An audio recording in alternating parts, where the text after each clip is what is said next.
তাআলার বিবাহ বন্ধনে ছিলেন, আর ওই সময় নবী সাল্লাল্লাহু আলাইহি ওয়াসাল্লাম শুনতে পেলেন কারো মাধ্যমে যে আবু জাহালের মেয়েকে আলী বিয়ে করতে নাকি প্রস্তুতি নিচ্ছে। ঘটনা শুনেছেন? যে আলী রাদিয়াল্লাহু তাআলা সম্পর্কে এরকম চর্চা শুনলেন যে আলী নাকি আবু জাহালের মেয়েকে বিয়ে করবেন। রাসূলুল্লাহ সাল্লাল্লাহু আলাইহি ওয়াসাল্লাম কঠোরভাবে নিষেধ করলেন। আফালা আকুন আবদান শাকুর, আমি কি শুকুর গুজার বান্দা হব না? তাহলে যাকে যত বেশি আল্লাহ দিয়েছেন তত বেশি শুকরিয়া আদায় করতে হবে। যে আল্লাহ আমাকে এলেম দিয়েছেন, কাউকে আল্লাহ সৌন্দর্য দিয়েছেন, কাউকে আল্লাহ পয়সা দিয়েছেন। আসসালামু আলাইকুম ওয়া রাহমাতুল্লাহি ওয়া বারাকাতুহু। 6 নম্বর কষ্ট দেওয়ার একটি দিক, সেটা হচ্ছে মানুষকে তুচ্ছ তাচ্ছিল্য করা বা মনে করা। অনেক সময় আপনি বা কথার দ্বারা কাউকে তুচ্ছ তাচ্ছিল্য করলেন না, কিন্তু ভিতরে এত অহংকার আছে যে তাদেরকে নেগলেক্টেড মনে করছেন, আপনি তাকে ছোট মনে করছেন। সেটা বিভিন্ন কারণে হইতে পারে। তার পেশার কারণে সে ক্লিনার, অথবা সে রোদে কাজ করে, কষ্টের কাজ করে, আর আপনি অফিসে বসে বসে এসিতে বসে বসে কাজ করেন, সেই জন্য আপনার মধ্যে সিনিয়রিটি কাজ করছে আর আপনি তাকে ছোট মনে করছেন। অথবা তার যে দেশের সাথে সেই দেশের সাথে আপনার বৈরিতা আছে, অথবা সেই দেশের লোককে সাধারণত গরিব মনে করে, সেই জন্য তাকে ছোট মনে করছেন। পাসপোর্টের ভিত্তিতে আপনি মনে করেন সিনিয়র আর জুনিয়র মনে করছেন। যে কোনো কারণে হোক না কেন, যদি কেউ কাউকে তুচ্ছ মনে করে, এটি কাবিরা গুনাহ। আপনিও মানুষ, আমিও মানুষ, এটা তো সমান। আপনিও মুসলিম, আমিও মুসলিম, তাহলে পার্থক্যটা কোথায়?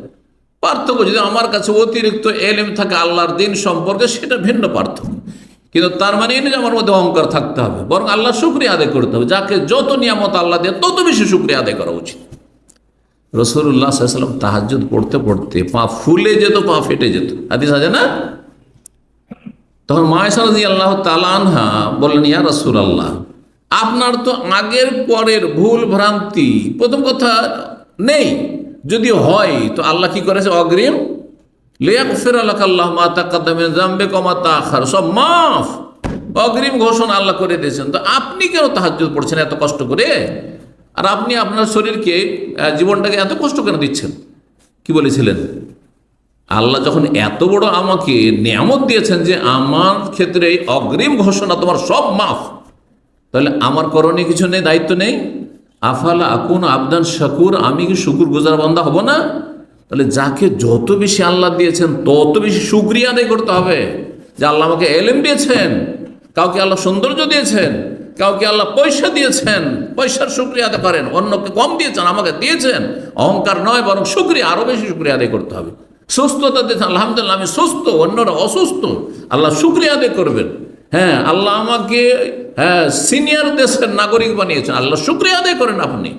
কিন্তু কাউকে ছোট মনে করবেন, এটি আপনার কাবিরা গুনাহ, কাবিরা গুনাহ। এই মর্মে রাসূলুল্লাহ সাল্লাল্লাহু আলাইহি ওয়াসাল্লাম হাদিস রয়েছে, হাদিস লম্বা রয়েছে, শুধু ওই অংশটুকু বলছি যে অংশটুকু এই বিষয়ের সাথে সম্পর্কিত। সেটা কি? কাউকে তুচ্ছ মনে করা বা নিজের চাইতে ছোট মনে করা। বলছে রাসূলুল্লাহ, বিহাসবি ইমরিইন মিনাশ শাররি, মানুষের খারাপ মানুষ হওয়ার জন্য এতটাই যথেষ্ট, বেশি লাগে না খারাপ হইতে। ভালো হতে অনেক কিছু করা লাগে আর অনেক সময় লাগে, কিন্তু খারাপ হওয়ার জন্য সামান্য একটি দোষ যথেষ্ট। একজন মানুষের খারাপ মানুষ হওয়ার জন্য এতটাই যথেষ্ট, আইয়াহকিরা আখাহুল মুসলিম, কোন মুসলিম ভাইকে সে তুচ্ছ মনে করবে, ছোট মনে করবে, নিজেকে তার চাইতে সিনিয়র মনে করবে। সেই মুসলিমের 4650 নম্বর হাদিস। 7 নম্বর কষ্ট দেওয়া হচ্ছে মৃত ব্যক্তিকে গালমন্দ করা, দোষ চর্চা করা। আপনার বংশের, আপনার নিকট আত্মীয়, আপনার প্রিয়জন মারা গেছে, যদিও খারাপ ছিল, তার যদি দোষ চর্চা আপনার সামনে করি, আপনার কষ্ট লাগবে না? এটাও কষ্ট দেওয়া। আপনার বাপ নাস্তিক ছিল, আপনার বাপ বেনামাজি ছিল, মারা গেছে, দুনিয়া থেকে চলে গেছে, আফজা ইলা মাক্কাতু, যা করেছে তো পেয়েই গেছে, পাচ্ছে তো, আল্লাহ তো ছাড়বে না কাউকে। আর তারপরে যদি বলি যে আপনার বাপটা হতভাগা, কষ্ট দেওয়া হলো না? নিষেধ করেছে রাসূলুল্লাহ সাল্লাল্লাহু আলাইহি ওয়াসাল্লাম। জি, লা তাসাব্বুল আমওয়াত, মৃতদেরকে গালমন্দ করিও না, তাদের দোষ চর্চা করিও না। ফাতুযু বিহিল আহিয়া, যার কারণে যারা জীবিত আত্মীয় স্বজন আছে, প্রিয়জন আছে, তাদেরকে কষ্ট হবে, তাদের কষ্ট দেওয়া হবে, অবশ্যই কষ্ট লাগবে। আপনার বাবা, আপনার মা, আপনার ভাই, কষ্ট অবশ্যই লাগবে। আপনি বলেন না আবার প্রকাশ করেন না করেন। এই মর্মে বেশ কিছু হাদিস রয়েছে। আব্বাস রাদিয়াল্লাহু তাআলা আনহু, নবী সাল্লাল্লাহু আলাইহি ওয়াসাল্লাম বলে তার সম্পর্কে, ইন্নাল আব্বাস মিন্নি ওয়া আনা মিনহু, আব্বাস আমার আপনজন চাচা এবং আমি তার নিকটাত্মীয়। লা তাসুব্বু মাউতানা, আমাদের মৃতদেরকে গালমন্দ করিও না। ফাতুযু আহিয়ানা, যার কারণে আমাদের জীবিতদের কষ্ট দেওয়া হবে, যারা আমাদের বংশের যারা জীবিত আছে তাদেরকে কষ্ট দেওয়া হবে। হাদিস সুনান নাসাইতে রয়েছে। 8 নম্বর কষ্ট দেওয়া, সেটা হচ্ছে যদি আপনি বিয়ে করেন এমন একটা পরিবারে, যেই পরিবারটি আপনার আপনজনদের শত্রু, কষ্ট লাগবে না? আপনার বাপের দুশ্মন আর তার মেয়েকে যদি বিয়ে করেন, তার বোনকে বিয়ে করেন, ভালো লাগবে? দ্বিতীয় বিয়ে করবেন আপনার স্ত্রী অথবা আপনার স্ত্রীর বংশের দুশ্মন, শত্রু, আর সেই বংশ থেকে আপনি বিয়ে করেছেন, কষ্ট লাগবে না? আরে তুমি বিয়ে করবে, করো, জায়েজ আছে, কিন্তু অন্তত আমাদের দুশ্মনকে ঘরে নিয়ে আসিও না, দুশ্মনকে কাছে নিয়ে আসিও না। আমাদের দেশে অনেক সময় দেখা যায় যে আপনার কোনো ভাইয়ের শত্রুতা আছে কারোর সাথে, আর আপনি যদি ওর সাথে উঠা বসা পারবেন না এটা করতে, যদি করেন তো আপনার ভাইয়ের সাথে আপনার শত্রুতা হয়ে যাবে, হবে না? হবে না? কারণ আমার ভাইটা মেনে নিতে চাইবে না। তাহলে সেটা যদি আত্মীয়তায় পরিণত হয়ে যায়, যে তার সাথে আত্মীয়তা করছেন, তার ঘরে বিয়ে দিচ্ছেন, তার ঘর থেকে বিয়ে করে নিয়ে আসছেন, এটা না, এইভাবে যাতে কষ্ট হয় আপনজনদের, এই কাজ করবেন না। বিয়ের জন্য মেলা জায়গা রয়েছে, অন্য জায়গায় করুন। এই জন্য ফাতেমা রাদিয়াল্লাহু তাআলা আনহা যখন আলী রাদিয়াল্লাহু তাআলা আনহুর বিবাহ বন্ধনে ছিলেন, আর ওই সময় নবী সাল্লাল্লাহু আলাইহি ওয়াসাল্লাম শুনতে পেলেন কারো মাধ্যমে যে আবু জাহালের মেয়েকে আলী বিয়ে করতে নাকি প্রস্তুতি নিচ্ছে। ঘটনা শুনেছেন? যে আলী রাদিয়াল্লাহু তাআলা সম্পর্কে এরকম চর্চা শুনলেন যে আলী নাকি আবু জাহালের মেয়েকে বিয়ে করবেন। রাসূলুল্লাহ সাল্লাল্লাহু আলাইহি ওয়াসাল্লাম কঠোরভাবে নিষেধ করলেন এবং নিজের উদ্বেগের কথা প্রকাশ করলেন। হাদিস নম্বর এসে শেষখানে বলছি যে আমি শুনতে পেলাম যে হেশাম বিন মুগীরার গোত্রের লোকেরা তারা তাদের মেয়ের বিয়ে দিতে চায় আলীর সাথে, আর তারা আমার কাছে অনুমতি চাইছে যে আপনার জামাইকে আমরা আমাদের বংশে আমাদের গোত্রের মেয়েদের, মানে ওই আবু জাহালের মেয়ের সাথে বিয়ে দিতে চাই। অথচ আবু জাহালের মেয়ে মুসলমান হয়ে গেছিলেন, কিন্তু তারপরেও আল্লাহর দুশ্মন কত কষ্ট দিয়েছে, কত কষ্ট দিয়েছে এই জালেম, এই উম্মতের ফেরাউন, মক্কার ফেরাউন, সেই ফেরাউনের মেয়েকে বিয়ে করবে আমার জামাই? না, বলছেন আমার কাছে অনুমতি নাকি চাইছে তারা। ফালা আযানুল্লাহ সুম্মালা আযানুল্লাহ সুম্মালা আযানুল্লাহ, 3 বার বলছে কখনো আমি অনুমতি দেব না, কখনো অনুমতি দেব না, কখনো অনুমতি দেব না যে আমার মেয়ের সতীন হবে আমার দুশ্মন, আল্লাহর দুশ্মন আবু জাহেলের মেয়ে। এটা হইতে পারে না। জি,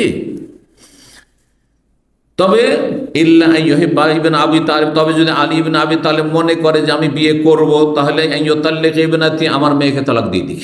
ওয়ান কাহিবনা, তারপর আবু জাহলের মেয়েকে বিয়ে করব। তাহলে বলতে পারবে মেয়ের বাবা বা মেয়ে বলতে পারবে যে দুশ্মন, কিন্তু আমাদের দেশে যে দ্বিতীয় বিয়ে করলে আমাকে তালাক দাও, এইটা হারাম।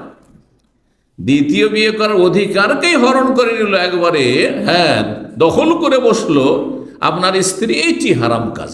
কিন্তু দুশ্মনের ঘরে যদি আপনি বিয়ে করেন, আপনার স্ত্রী দুশ্মনের ঘর, আপনার শ্বশুরের দুশ্মনের ঘর থেকে বিয়ে করেন, তাহলে সেই অধিকার তখন আছে। কষ্ট দেবেন না কথাই। কেন? ফাইন্না ইবনাতি বাদআতুম মিন্নি ওয়া ইয়ারিবুনি মা রাবা ওয়া ইউজিনি মা যা, কারণ আমার কন্যা ফাতেমা আমার শরীরের জীবনের একটি অংশ, যাতে তার কষ্ট হয় আমার কষ্ট হয়, যাতে সে অশান্তি অনুভব করে তাতে আমার অশান্তি হয়। 9 নম্বর কষ্ট দেওয়া হচ্ছে মানুষের দোষ ত্রুটির তল্লাশি করা, দোষ খুঁজে বেড়া, মানে ওত পেতে থাকা, দেখি যখন তখন খালি দোষ চর্চা করা, আজকে এর মধ্যে এই দোষ দেখলাম, আর মধ্যে এই দেখলাম, না, কখনো করবেন না। মানুষের দোষ তলাশ করে বাড়াবেন না, না হলে আল্লাহ আপনার এক একটি দোষ সবগুলি মানুষের সামনে প্রকাশ করে দেবেন। আল্লাহ তো সবই জানছেন, আল্লাহকে তলাশ করতে হবে না, আল্লাহ সব মানুষের সামনে প্রকাশ করে দুনিয়া আখেরাতে হাসরের মাঠে আপনাকে সমস্ত মানুষের সামনে লাঞ্ছিত অপদস্থ করবেন। এই মর্মে রাসূলুল্লাহ হাদিস রয়েছে সুনানে তিরমিজিতে, বলছেন রাসূলুল্লাহ সাল্লাল্লাহু আলাইহি ওয়াসাল্লাম, ইয়া মাশারা মান আসলামা বিলিসানিহি, হে ওই সব লোকেরা যারা মুখে প্রাথমিক স্তরে ইসলামকে গ্রহণ করেছো, মানে নতুন নতুন মুসলমান হয়েছো, ওয়ালাম ইউফিজুল ঈমান ইলা কালবিহি, আর অন্তরে এখন ঈমান শক্ত হয়ে বসেনি, লা তুজুল মুসলিমিন, কোন মুসলিমকে কষ্ট দিও না, ওয়ালা তুআইয়িরুহুম, তাদেরকে কখনো খোঁটা দিও না, আঘাতমূলক কথা বলিও না, ওয়ালা তাত্তাবিউ আওরাতিহিম, তাদের দোষ তলাশ করে বেড়াইও না, ফাইন্নাহু মান তাত্তাবা আওরাত আখিল মুসলিম, কেউ যদি কোনো মুসলিমের দোষ তলাশ করে বেড়ায়, দেখি এর দোষ পাই কিনা, দেখি মানুষের দোষ পেয়েই যাবেন আপনি। হ্যাঁ, 2-4-5 দিন চলাফেরা করলে কোনো জায়গায় একটু ত্রুটি পাবেনই, আপনি শুধু দোষ তলাশ করে বেড়াচ্ছেন। যদি এই কাজটি করে তাতাব্বাল্লাহ আওরাত, আল্লাহ তার দোষগুলি সবগুলিকে একত্রিত করে দেবেন। অমান তাতাব্বাল আওরাত, আর আল্লাহ যদি সব দোষকে এক জায়গায় জমা করে দেয় তোমার, ইয়াফুদাহু আলা ফি জাওফির রাহলি, বাড়িতে যদি ঢুকেও থাকে যে বাইরে বেরোবো না, তবু আল্লাহ আপনাকে আপনার ঘরের ভিতরে থাকা অবস্থায় লাঞ্ছিত অবস্থ করে দেবেন। মানুষের সমাজে নামে নির্জনে থাকবো, তবু আল্লাহ আপনাকে লাঞ্ছিত করবে, এটা তো দুনিয়াতে, আর হাসর মাঠেও লাঞ্ছিত করবেন। সুনান তিরমিজির হাদিস। 10 নম্বর, কষ্ট দেওয়া হিংসার মাধ্যমে। আপনি হিংসা করছেন, যার হিংসা করছে তাকে কষ্ট দিচ্ছেন, আপনি হয়তো জানতে পারলো না কিন্তু কষ্ট দিচ্ছেন। আপনি যদি জানতে পারেন কষ্ট হবে না যে আমার হিংসা করে। বিদ্বেষ যদি রাখেন, মনোমালিন্য রাখেন, কষ্ট দিচ্ছেন। হিংসা, বিদ্বেষ, শত্রুতা আর মনোমালিন্য, এগুলি হচ্ছে কষ্ট দেওয়া। রাসূলুল্লাহ সাল্লাল্লাহু আলাইহি ওয়াসাল্লামের যে হাদিস রয়েছে, দাব্বা ইলাইকুম দাউল উমাম, নবী সাল্লাল্লাহু বলছেন তোমাদের মধ্যে বিজাতি কাফেরদের রোগের সংক্রমণ ঘটেছে। বিজাতি কাফেরদের মধ্যে যে সব দোষ ত্রুটি পাপ রয়েছে সেগুলির অনুপ্রবেশ ঘটেছে। সেগুলো কি? আল হাসাদ ওয়াল বাগজা, হিংসা এবং বিদ্বেষ। হিয়াল হালেকা, এতে সর্বনাশ করে দেয় মানুষের। হিংসা আর বিদ্বেষ কি করে? মানুষের সর্বনাশ করে দেয়। কিসের সর্বনাশ করে? লাকুল তাহলে কুসার, হালাকায় হালে মানে মুন্ডন করা, মাথা মুন্ডন করা নয়, বরং তাহলে কুদ্দিন, তোমার দিন ধর্মকে শেষ করে দিবে, তোমার ঈমান ইসলামকে নষ্ট করে দিবে। কারণ আল্লাহর নিয়ামত আল্লাহ দিয়েছেন, আল্লাহ বলবেন যে তুমি দিয়েছো, তোমার কেন হিংসা হচ্ছে? আমি ওকে দিলাম তো। জি, আমি ইয়াসুদুন আন্নাস আলা মা আতাহুমুল্লাহু মিন ফাদলি, আল্লাহ বলছেন যে আমি আল্লাহ তার ফজল করম থেকে কাউকে দিলেন, তো তোমার হিংসা করার কি আছে? হ্যাঁ, তোমারটা কেটে দিয়েছে, তোমারটা ঘাটতি করে কমতি করে দিয়েছে। তো এই ছিল হাদিস, মুসনাদ আহমদ তিরমিজির হাদিস, হাদিসটি হাসান। 11 নম্বর, কষ্ট দেওয়া হচ্ছে কুধারণার মাধ্যমে। আজকাল অধিকাংশ মানুষকে দেখা যায় মানুষ সম্পর্কে সুধারণা রাখেন, একটুতি কুধারণা।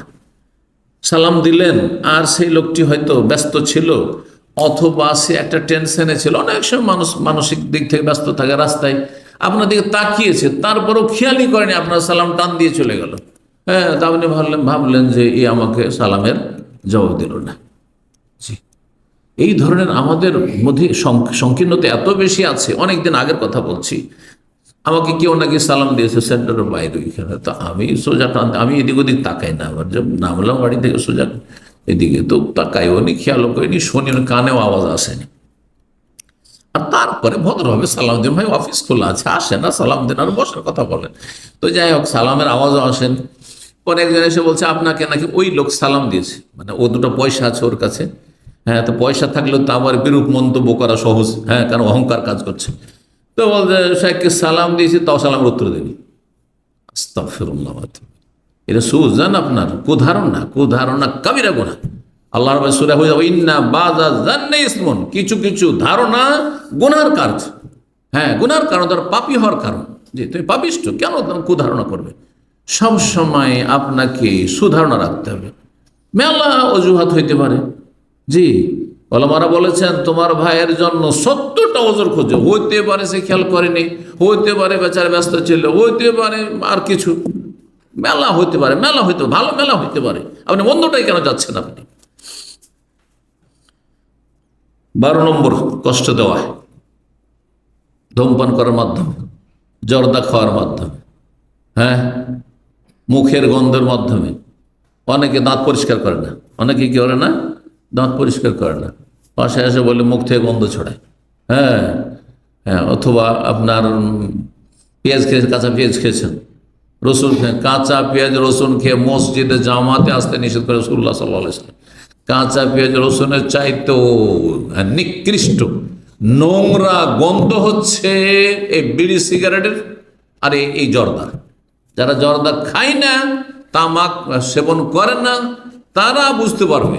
আপনি জর্দাখোর হারামখোর কেমন করে বুঝবেন? আপনি আপনি হারাম খাচ্ছেন, তো আপনার তো প্রকৃতি বিকৃত হয়ে গেছে। হ্যাঁ, আপনার স্বাদ, জিভার স্বাদ আর নাকের স্বাদ আপনার চেঞ্জ হয়ে গেছে, বিকৃত হয়ে গেছে, সেই জন্য বুঝতে পারছেন না যে এগুলো খারাপ। সুতরাং এমন কিছু তামাকু ব্যবহার করে অথবা ধূমপান করে, জর্দা খেয়ে, এসব করে কষ্ট দেবেন না কাউকে। এরকম পেঁয়াজ রসুন কাঁচা। 13 নম্বর কষ্ট দেওয়া হচ্ছে আপনার ময়লা আবর্জনা, যে কোনো কিছু হোক না কেন, যেটার প্রয়োজন নেই রাস্তায় ফেলে দিলেন। পানি খাওয়া শেষ হয়েছে, এখান থেকে নামলেন, পানির বোতলটা নিয়ে একটু কষ্ট করে ডাস্টবিনে ফেলে আসবেন না, ফেলে দিয়ে চলে গেলেন আপনি, সেন্টারের বাইরে রাস্তায় ফেলে দিলেন। আপনি কেন করছেন? এই দেশে 24 ঘন্টা ক্লিনার রাস্তায় ঘোরাফেরা করছে, করছে না? করছে না? কারণ এখানে তাহলে অধিকাংশ লোকেরা এখনো সেই সভ্যতায় পৌঁছেনি যে না, এটা আমার সেলফ সার্ভিস করতে হবে, এটা আমার ডাস্টবিনে ফেলে দিতে হবে। সেই জন্য কিন্তু আমার 4 বার যাওয়া হয়ে গেল, আপনার কয়েকবার যাওয়া হয়ে গেলো এতে, ইউকে তো, আর ইউকের প্রায় শহরগুলিতে এখন মোটামুটি যাওয়া হয়ে গেল। সুবহানাল্লাহ, প্রথমবার যখন যায় তখন গিয়ে লন্ডনে গেল, দ্বিতীয়বার তার প্রশ্ন ওঠে না, কারণ প্রথমবারে জেনে ফেলেছি। সারাদিন ঘুরছি, কোনো একটা ক্লিনার খুঁজে পাই না, কিন্তু রাস্তায় একটা টিস্যুও পড়ে নেই। তো আমি বললাম আমার সঙ্গীরা যারা ছিল ওখানকার, ওখানেই জন্ম, সিলেটের ভাইরা ছিল, তো আমি বললাম যে এইখানে কোনো ক্লিনার দেখি না যে। তো বলছি এখানে রাত্রে ক্লিনার আসবে, রাত্রে যখন লোকজন সবাই দোকানপাট বন্ধ করে চলে যাবে, তখন রাত 9টা 10টার পরে ক্লিনার আসবে, ফজরের আগে, ভোর হওয়ার আগে আগে সব ক্লিন করে চলে যাবে, আর সারাদিন কোনো ক্লিন নেই। তো সারাদিনে ময়লা আবর্জনা পড়ে না? না, এই দেশের মতো ময়লা আবর্জনা পড়ে না, আর ইন্ডিয়া বাংলাদেশের মতো নয় যে ময়লা আবর্জনা এবার নোংরা হয়ে আছে, কিচ্ছু নেই, একটা কিচ্ছু পড়ে নেই। কারণ সবাই নিজ নিজ দায়িত্বে জানে যে এটা এখানে ফেলা চলবে না। এই নয় যে সব জায়গায় পুলিশ দাঁড়িয়ে আছে, অনেকে মনে করে যে ওই ফাইনের ভয়, পেনাল্টির ভয়। না না না, আমি তো করলাম, কোথাও দেখলাম আছে, আপনি ধরা খেয়ে যান তাহলে পেনাল্টি অবশ্যই আছে, জরিমানা আছে, কিন্তু ওইভাবে নেই। হ্যাঁ, যে সব জায়গাতে দাঁড়িয়ে আছে লোকেরা। তো কথা হচ্ছে, কিন্তু মানুষ এটা শিখে গেছে যে না, এটা মানবতা, যে আমার জিনিসটা, আমার ময়লা আবর্জনাটা আমি ফেলে দেবো, আমি নিজে ফেলে আসবো, যেখানে ফেলার জায়গা সেখানে ফেলে আসবো, যেখানে সেখানে ফেলবো না। দেখুন কিভাবে ময়লা, এই যে এখানে ক্লাসরুম থেকে চলে যাবো, দেখবেন যে বোতল পড়ে আছে, নাহলে কারো টিস্যু পড়ে আছে, নাহলে আর কিছু পড়ে আছে। আশ্চর্য কথা, কেন পড়ে থাকবে? আপনার জিনিস আপনি এখান থেকে উঠিয়ে নিয়ে গিয়ে, তো গেটের বাইরেই তো আপনার ডাস্টবিন আছে, ওখানে ফেলে দেন আল্লাহর রাস্তায়। এগুলো হচ্ছে কষ্ট দেওয়া। এটা যদি সিঁড়িতে ফেলা হয়, গ্যালারিতে ফেলা হয়, যেগুলোতে হাঁটছে, রাস্তাঘাটে ফেলা হয়, হ্যাঁ, কর্নিশে ফেলা হয়, আপনার বিচে, সমুদ্র বিচে, পার্কে ফেলা হয়, আর হচ্ছে কত ময়লা আবর্জনা হয়ে থাকছে। সকাল সকাল আমরা ভদ্র মানুষরা যদি দাড়িওয়ালা লোককে দেখতে চান আপনি বিচে, তাহলে সকালে চলে যাবেন। গত শনিবারে বাচ্চাদেরকে নিয়ে বিচে, শনিবারে সকালে, আমি সকাল ছাড়া সন্ধ্যায় যাই না, কারণ আজে বাজে লোকের সাথে বসা আমার জন্য অরুচিকর। তো সন্ধ্যাবেলায় পছন্দই করি না, কারণ সব রকম লোক থাকে সেখানে। সকালবেলা গিয়েছি, তো আমার ছেলেমেয়েরা বলছে সবাই যে সকালবেলা দাড়িওয়ালা ছাড়া অন্য খুঁজে পাওয়া যাবে না। সকালবেলা কর্নিশে, হ্যাঁ, মানে বিচে, সমুদ্র বিচে দাড়িওয়ালা ছাড়া অন্য কাউকে খুঁজে পাওয়া যাবে না। আরবরা আসলো, ওই দাড়িওয়ালা পরেশগার লোকেরা আসে, ভদ্র লোকেরা আসে, তো তাদের সাথে দেখা সাক্ষাৎ হইলো, মানুষের মতো কথাবার্তা হয়। কিন্তু সন্ধ্যাবেলা সব শ্রেণীর লোক, ওপর থেকে নিয়ে নিচ পর্যন্ত সব শ্রেণীর লোকেরা থাকে। তো এই জন্য কখনো আমি পছন্দ করি না যে কেউ বলবে যে চলেন একটু যাই ওইদিকে সন্ধ্যাবেলা বিচের দিকে, না, কখনো না। আমার এই অভ্যাসই নেই, বাচ্চাদের এটা অভ্যাস করাই না। তো কোনো জায়গায় কোনো কিছু ময়লা আবর্জনা ফেলে রাখা, যেটা কষ্টের কারণ হইতে পারে। 14 নম্বর হচ্ছে ধার কর্জা নিয়ে আপনি নিরুপায় না, আপনার সংসার চলছে, আপনার কাজ চলছে, কিন্তু আপনি টাল বাহানা করছে, দিব দিচ্ছি, এই তো দিয়ে দেবো, এই তো দিয়ে দেবো না। নবী সাল্লাল্লাহু আলাইহি ওয়াসাল্লাম বলেছেন, মাতুলুল গানি জুলমুন, সচ্ছল ব্যক্তি যদি ধার কর্জা নিয়ে টালবাহানা করে, ওয়াদা খেলাফি করে, সময় মতো না দেয়, না চাইলে দেবেন না। আজকাল বাঙালি সমাজে আমার মনে হয় শতকরা একজনও পাবেন না যে মনে করে যে আমাকে নিজে থেকে দিয়ে দিতে হবে। আমাদের এখানকার ছাত্র, দুইজনই ছাত্র ছিল, একজন আরেকজনকে ধার দিয়েছে, যাকে ধার তারপরে দেশে চলে গেছে বা দেশে গিয়ে ধার দিয়েছে, 2-3 বছর হয়ে গেছে দেয় না। তখন এই ছাত্র যে ধার দিয়েছে ওকে বলছে, সে নিজেই এসে শোনাচ্ছে ঘটনাটি, বলছে যে 3 বছর হয়ে গেল টাকাটা দিলেন না। তো বলছে আপনি তো চাননি। জি, আমাদের ছাত্রদের অবস্থা যদি এরকম হয়ে থাকে যারা দিন শিখে, তাহলে বাকি যারা দিন শিখে না তাদের দুর্দশা শেষ আছে, তাদের বদচরিত্রের শেষ আছে, আর তাদের আমানতের খেয়ানতের শেষ আছে। চিন্তা করুন আপনি, কারণ প্র্যাকটিসিং মুসলিম এখান থেকে তৈরি হয়। প্র্যাকটিসিং মুসলিম দিন শিখার মাধ্যমে তৈরি হয়, যারা যা শিখে আমল করার চেষ্টা করে। তো আমাদেরকে সংশোধন হইতে হবে আগে, তারপরে জাতিকে সংশোধন করে। কেন চাইবে? বরং আপনি বলবেন যে আমি টাইম বেঁধে দিলাম ভাই, 1 মাসের জন্য দিয়ে নিলাম, 1 মাসের ভিতরে দিয়ে দেবো।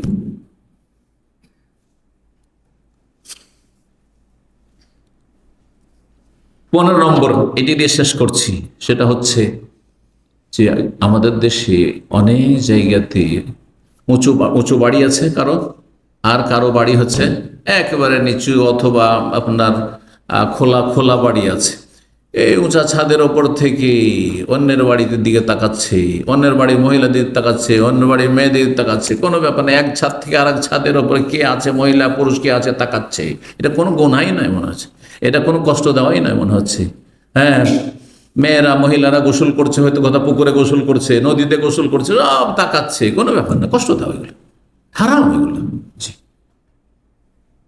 যেসব ঢেকে রাখার বস্তু, আবৃত রাখার বস্তু, পর্দা করার বস্তু, সেগুলোর দিকে নজর দেওয়া হারাম।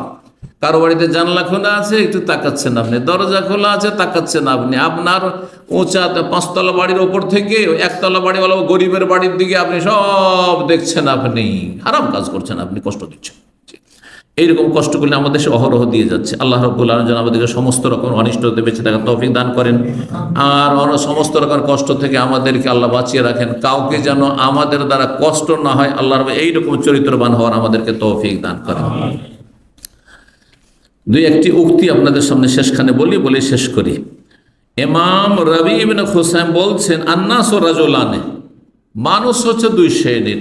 এক হচ্ছে মুমিন মানে মুসলিম, ফালা তুজু, কোনো মুমিন মুসলিমকে কষ্ট দেবে না। ও জাহিল, আর এক হচ্ছে মূর্খ। একজন ইমানদার যে ইসলাম সম্পর্কে জানে, তো তার মর্যাদা আরো বেশি, সুতরাং তাকে কোনোদিন কষ্ট দেবেন না। আরেকজন জাহেল, সাধারণ আম পাবলিক মানুষ, মূর্খ মানুষ, বেশি কিছু জানে না, দিন সম্পর্কে জ্ঞান রাখে না, মূর্খামিও করতে পারে। ফালা তো যার সে মূর্খামি করবে, তুমি মূর্খের সাথে মূর্খামি করিও না, তুমিও মূর্খ হইও না। হ্যাঁ, যেমন কুকুরে যদি কামড় দিতে আসে বা ঘেউ ঘেউ করে, তো আপনিও ঘেউ ঘেউ করতে লাগবেন নাকি? হ্যাঁ, ঠিক ওই রকম মূর্খ লোক যদি মূর্খামি করে, বেয়াদবি করে, অসভ্য হয়, তো আপনি অসভ্য হবে, নিচে নামবেন? কখনো নিচে নামবেন না। আপনি আপনার মান সম্মান রক্ষা করার জন্য ওয়া আরিজানিল জাহিলিন, সেখান থেকে কেটে পড়বেন। কোরআনের ভাষা আল্লাহ বলছেন। ইমাম ইবনে রাজব রাহিমাহুল্লাহ বলছেন যে আন্নাল মুসলিম লা ইয়াহিল্লু ইসারুল আযাইল বিওয়াজহি মিনাল ওযু, কোন মুসলিমকে কোন রকমের কষ্ট দেওয়া হালাল নয়, হারাম। মিন কওল, কথার দ্বারা হোক অথবা কোনো আচার আচরণ দ্বারা হোক। ইয়াহইয়া ইবনে মায রাজি রাহিমাহুল্লাহ ইমাম বলছেন, লিয়াকুন হাজ্জুল মুমিন কা সালাসা, তুমি তোমার মুমিন মুসলিম ভাই সম্পর্কে কমপক্ষে 3টির একটি ভূমিকা অবশ্যই হইতে হবে। ইনলাম তানফাহু ফালা তাদুররহু, যদি তার উপকার না করতে পারো তো কমপক্ষে ক্ষতি করবে না। আমি আমার কলিগদেরকে, যারা আমার জুনিয়র হয়ে পরে এসছে, এই ইসলামিক সেন্টারে হোক অথবা আমার শিক্ষকতার জামানাতে হোক, আমি একটা কথা সবসময় বলতাম যে ভাই, আপনার উপকার হয়তো আমি করতে নাও পারি, হ্যাঁ, নাও হইতে পারে আমার দ্বারা, কিন্তু এতটুকু জানবে যে আমি মতিউর রহমান কারো ক্ষতি করি না, হিংসা করি না, ক্ষতি করি না, আপনাকে ডাউন করার চেষ্টা করবো না। আপনি আপনার যোগ্যতা দিয়ে আপনি খুব উন্নতি করেন। হ্যাঁ, কমপক্ষে এতটা আমার দুর্বল ইমানের পরিচয় যে তুমি যদি উপকার না করতে পারো ফালা তাদুররহু, কারো ক্ষতি করবে না। ওয়াইল্লাম তুফরেহু ফালা তাকুম্মাহু, কাউকে যদি খুশি না করতে পারো, আনন্দ না দিতে পারো, তো তাকে দুঃখিত করিও না, হ্যাঁ, তাকে শোকাহত করিও না। ওয়াইল্লাম তামদাহু, তৃতীয় বিষয়টি হচ্ছে যদি কারো প্রশংসা করতে না পারো, অনেক সময় প্রশংসা করতে কষ্ট লাগে, আরে ওর প্রশংসা করবো তার ওয়ার্ড বেড়ে যাবে আমার কাছে, হ্যাঁ, তো প্রশংসা করতে যদি না পারো ফালা তাজুম্মাহু, তার নিন্দা করিও না, চুপ থাকো, নীরব থাকো। জামেউল উলুম ওয়াল হিকাম, ইমাম ইবনে রাজব রাহিমাহুল্লাহর কিতাবের 294 পৃষ্ঠায় এই কথাগুলি রয়েছে। আল্লাহ রাব্বুল আলামিন যেন আমাদেরকে নেক আমলে তৌফিক দান করেন, মানুষের উপকার করা তৌফিক দান করেন, হিতাকাঙ্ক্ষী হওয়ার তৌফিক দান করেন। আল্লাহ রাব্বুল আলামিন জালেমের জুলুম থেকে আমাদের বাঁচিয়ে রাখেন।